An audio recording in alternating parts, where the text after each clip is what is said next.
I know it might seem a little bit ridiculous, but I changed this one thing in how I use spreads, and it transformed my entire tarot practice. All of a sudden, my readings were 1,000 times deeper, more meaningful. There was so much wisdom to pull out of them that gave me the direction I was looking for. If we haven't met before, I'm Mariana Lewis, an archetypal tarotist and teacher, scholar, all things tarot. If you haven't met Pandora before, she is my extremely needy cat who can't be more than 4 feet away from me at any time and absolutely can't deal with me being in a new chair. So here I am in a different chair than I usually am, so she will probably be bothering me this entire time.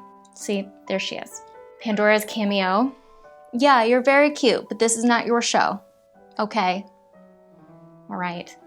So I've mentioned this on this channel before, but there was a point in my tarot journey where I really thought I was about to give up.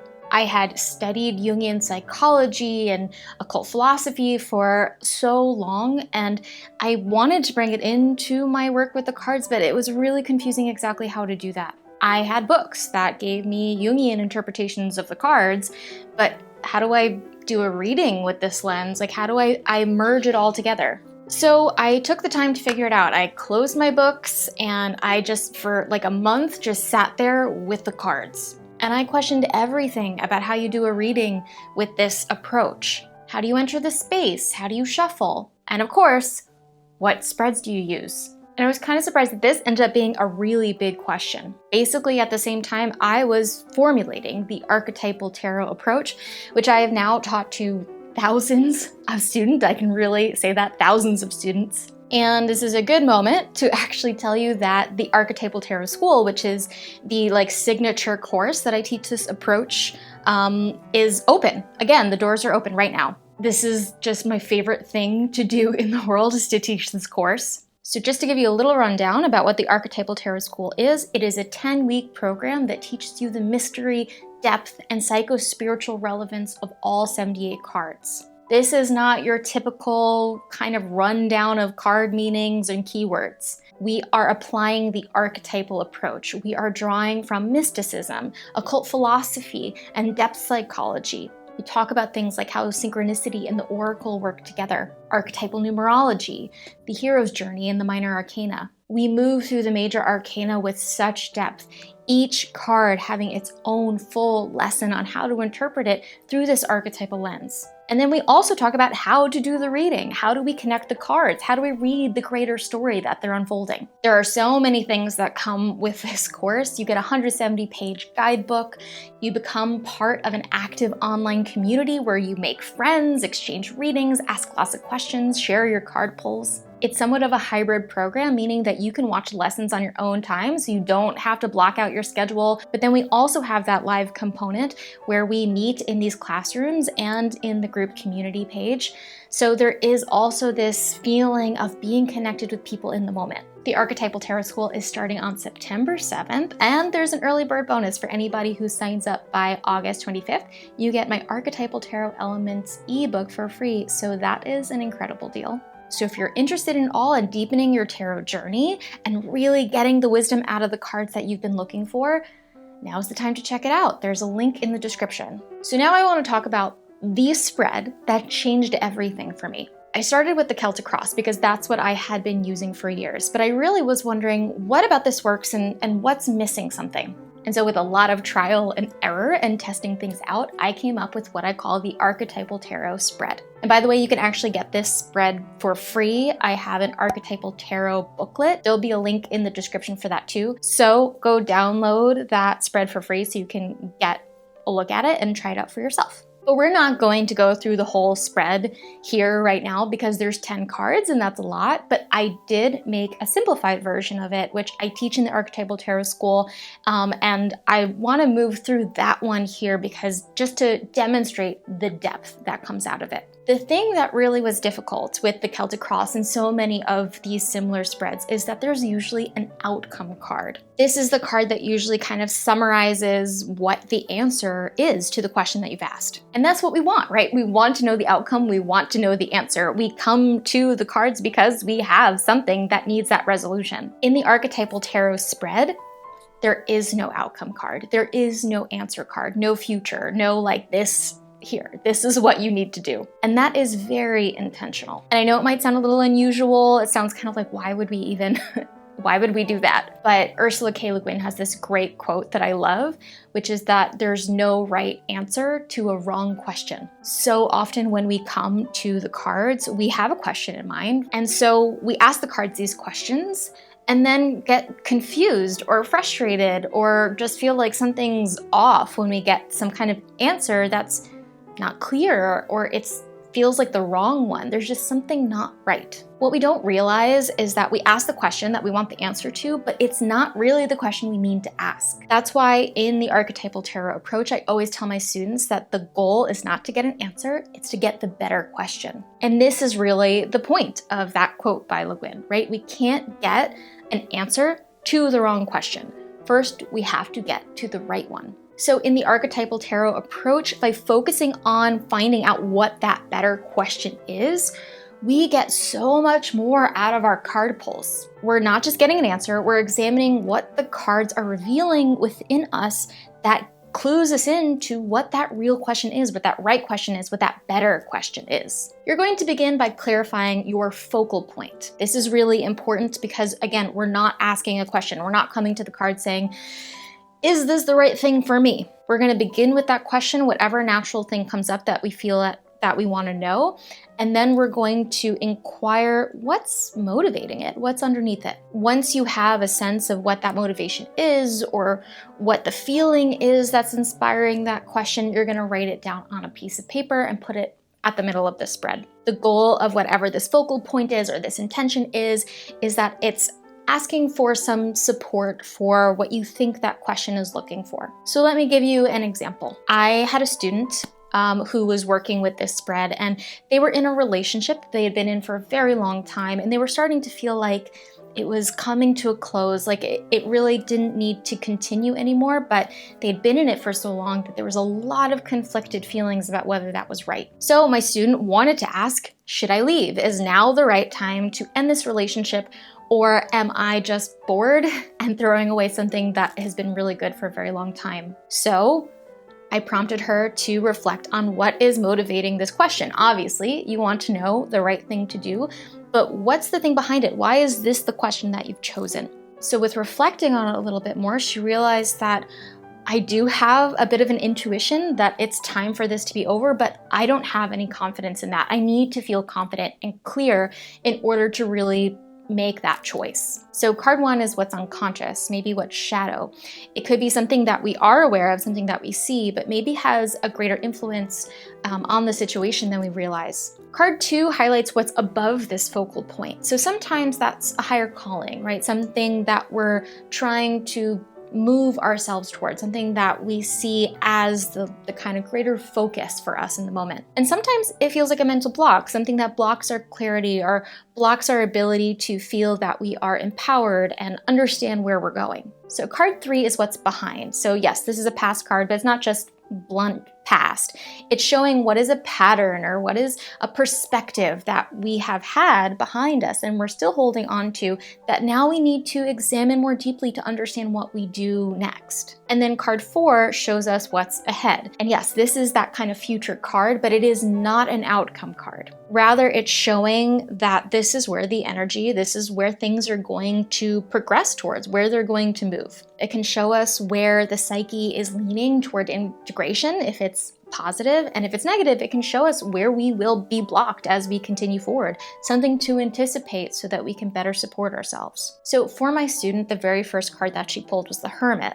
As the unconscious card, there were several things that came up right away that she already knew. One, the Hermit shows that this is a solitary path, that this is a time where she's seeking that kind of inner reflection that is outside of relationship and community. But being a major arcana card, there's something more important, something deeper about it. It wasn't just saying time to go out on your own, time to take the untrodden path. It was saying that there was a deep desire to go find herself. And talking about this, reflecting on that Hermit and how that was trapped in the unconscious, there was a feeling that came up for her of, in this relationship, I can't really go out and find myself. I feel a bit trapped in this container in which I don't really know or even like who I am. And this being in the unconscious position was the thing motivating her, looking for some part of her to recognize, but also probably a little bit repressed. Card 2 was the King of Cups inverted, and because it was inverted, we read this as that kind of block. This card was actually a really big wake-up call. Now, if she had asked that original question, do I leave?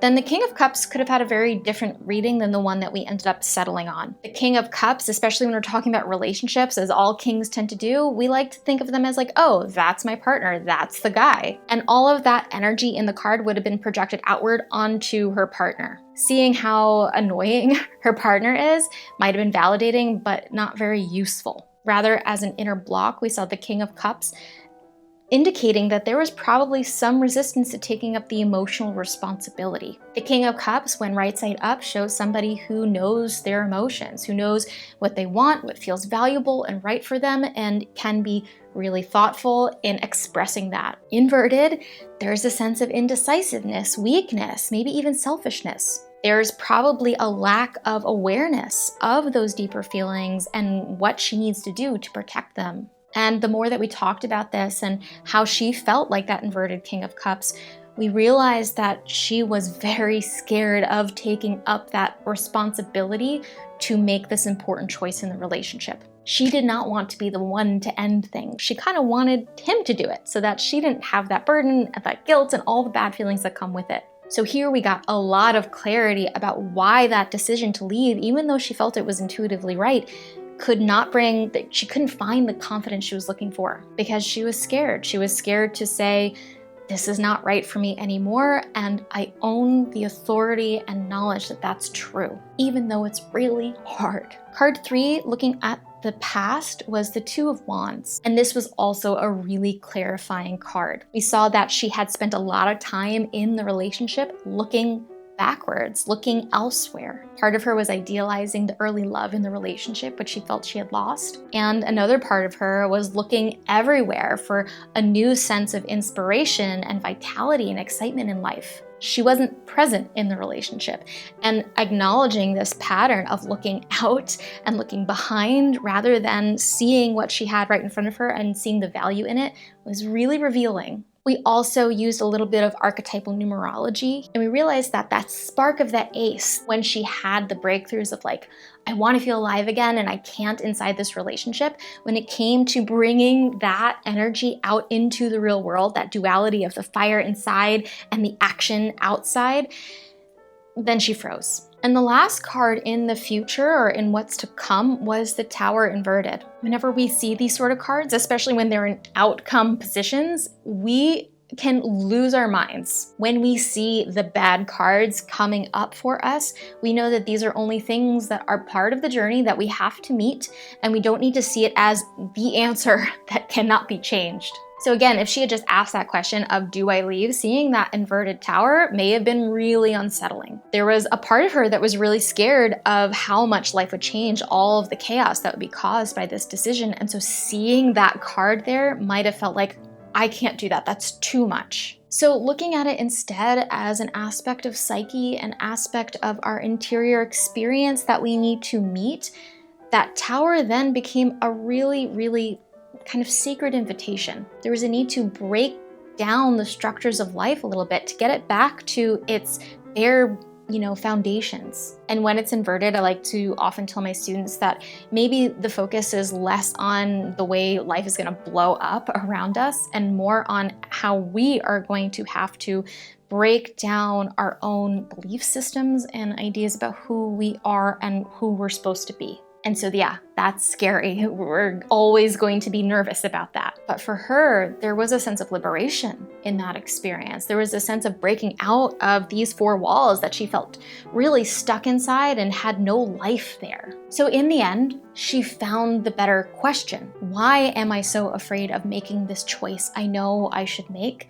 And how do I find the courage to make it? Having this new question now changed everything about what she was doing to get to that resolution. Now it wasn't this constant panic of like, what do I do? Pulling a card, it's saying something confusing, and then roiling in her head and coming back and saying, what do I do? Now there was clarity. She knew what she thought was right, but how does she prepare herself to actually do it? And obviously that is really hard, but now there was something for her to actually do. There was a path for her to actually follow, and that felt empowering. And actually, when we met up 4 months later and had a check-in, she told me that she did decide to end the relationship, and now she was on an entire new path of rediscovering what her passion was in life and what career she needed to follow that was more aligned with who she is. There was a light in her that hadn't been there before, and she realized that the relationship kind of took up all of the tension in her life, all of the energy, and once she was out of that relationship, all of that energy flooded back, and she realized how it had been kind of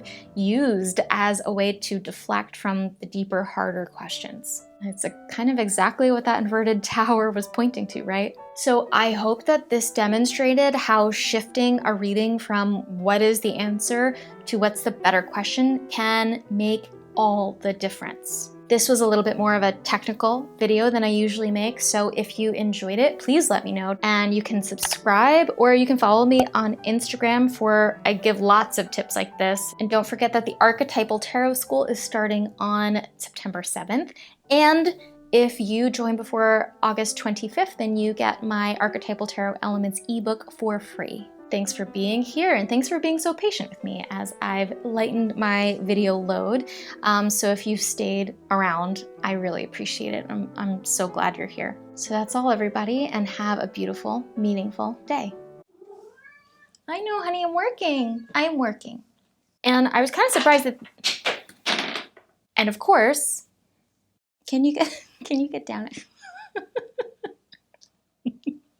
Admire your audience. Okay, get down now.